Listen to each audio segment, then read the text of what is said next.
musliman, nëse Rasulullah alayhi salam ka thënë lyp në natën e Kadrit në 10 ditë të fundit, edhe ato në ditë tek 10 ditëve të fundit, domethënë 21, 23, 25, 27, 29.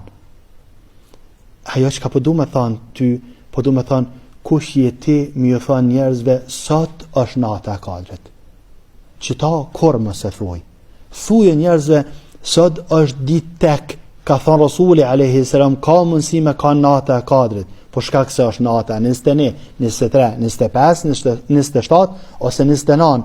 Ama më ju thonë njerëzve sot është nata e Kadrit, nëse shkan dikush prej sahabëve e kishmi kuptu, edhe shkan imami joni, na mos të nin pe goja tonë kur kush të ju thonë njerëzve sot është nata e Kadrit.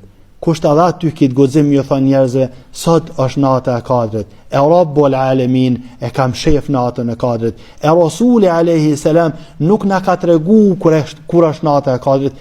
E te dhe unë i na bëmi ju thonë njerëzve sot është nata e Kadrit.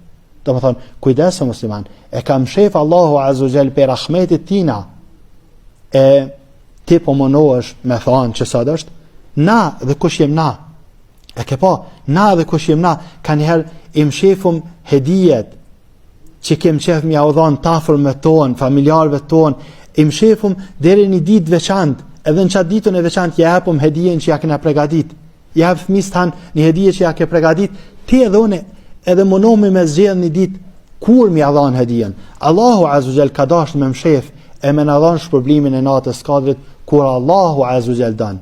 Kështu që kujdes me gjuhën tane kur mos ju thuaj njerëzve sot është nata e Kadrit ose sante është nata e Kadrit. Elusum Allahun Azza wa Jall me na ruaj.